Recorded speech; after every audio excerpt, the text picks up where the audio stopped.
La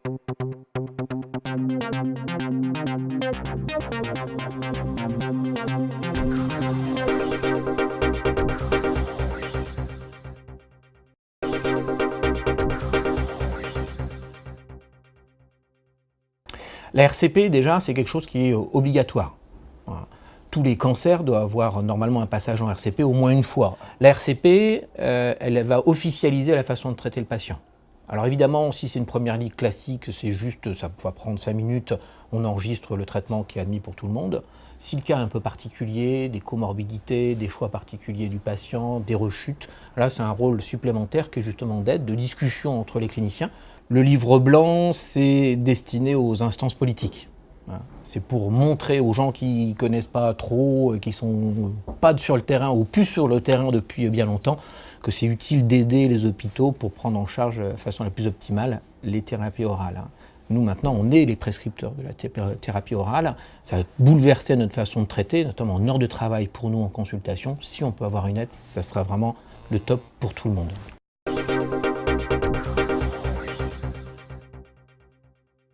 Il n'y a pas de RCP spécifique traitement oral. La RCP, c'est quels que soient les traitements. Mais évidemment, les traitements oraux, ils vont rentrer dans la RCP. On va décider, bah, tiens, tel patient, on va passer à tel médicament qui se donne par la bouche. Parce que c'est considéré comme un traitement du cancer. Donc ça passera par la RCP, mais il n'y a pas une RCP uniquement pour ça. Alors l'intérêt, c'est le même intérêt que pour l'intraveineux, c'est d'officialiser le traitement, que tout le monde soit au courant. Si je suis absent et qu'on demande un avis, on regarde dans la RCP, on voit ce qui se passe, le médecin traitant va être au courant. Et puis il y a ces cas un petit peu particuliers, est-ce que vraiment le traitement oral est le mieux ? Ou est-ce qu'il y a d'autres options, ou est-ce que c'est le choix du patient, est-ce que ça vaut le coup de le donner alors qu'il y a un coût qui n'est pas négligeable. Tout ça rentre en compte, à la fois le médical, à la fois le financier, le pharmacien, les AMM, autorisation de mise sur le marché, le choix du médecin qui connaît bien le patient. Donc c'est vraiment important d'avoir ces discussions.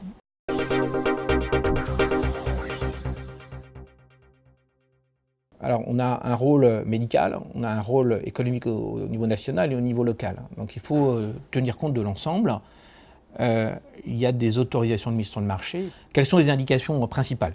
Historiquement, il y a la leucémie myéloïde chronique, c'était une révolution, c'est de la thérapie orale. Comme c'était très rare, on n'a pas eu besoin d'infirmières d'annonce. Après, le myélome. Le myélome, on a plusieurs drogues qui se donnent par la bouche, maintenant même en AMM en première ligne. Donc nous, on a l'habitude d'avoir ces myélomes de plus en plus en consultation. On a tenu à peu près le coup et on n'a pas encore demandé d'infirmière d'annonce. Et puis est arrivée la leucémie lymphoïde chronique, lymphomas cellulaire du manteau, lymphome folliculaire dans les AMM, Waldenström, avec des thérapies orales. Là, ça commence à faire beaucoup, avec des malades qui en plus vont avoir des réponses très prolongées.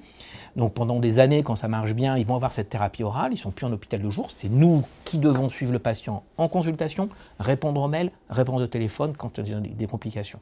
Donc là, c'est vraiment un plus. Ça, ce sont les autorisations de mise sur le marché. Puis on arrive au cas par cas. Lorsque j'ai une indication évidente, par exemple une anomalie génétique qu'on appelle une délétion 17P ou P53 qui est mutée, de toute façon il n'y a pas de problème, c'est une thérapie orale qu'il faut donner. On va juste choisir laquelle, mais il y aura de la thérapie orale. Et puis il y a tous les autres cas où j'ai un choix entre l'intraveineux et l'oral. Alors soit comme par exemple dans la leucémie lymphoïde chronique en première ligne du jeune, on a franchement l'impression quand même que le traitement de référence intraveineux est meilleur, on va le choisir. Donc l'oral est clairement, il y a un avantage pratique. Il y a un avantage pratique pour le patient qui va moins venir à l'hôpital. Il y a un avantage économique pour la France, on va avoir moins d'hospitalisation. Il y a un inconvénient pour l'hôpital, c'est tout le paradoxe de l'économie actuelle qui va avoir moins de rentrées pour l'hôpital de jour. Et puis il y a aussi un ennui, il faut le dire, être pratique pour nous cliniciens, parce qu'on va voir plus le patient, plus souvent. Le patient qui a la thérapie orale, il n'a plus besoin de venir en hôpital de jour. Donc il viendra peut-être moins à l'hôpital, mais il viendra plus à notre consultation, parce que chaque passage, c'est pour nous. D'où l'intérêt d'avoir cette aide qui nous permet, nous, de gérer tout ce qu'il y a à côté, avec l'infirmière d'annonce qui va téléphoner, qui va filtrer, qui va dire « Ah, il y a un effet secondaire, mais c'était bénin, il a pu voir son généraliste ». Ou à l'inverse, ah bah tiens, je te le fais venir parce que là, il a un effet, il ne voulait pas en parler, et c'est beaucoup plus embêtant. Pour ça que tout a modifié, que véritablement, le livre blanc était utile pour montrer à nos instances dirigeantes, bah attention, on est en train franchement d'évoluer et en cancérologie et en hématologie vers des thérapies différentes. On a besoin d'aide pour traiter correctement les gens.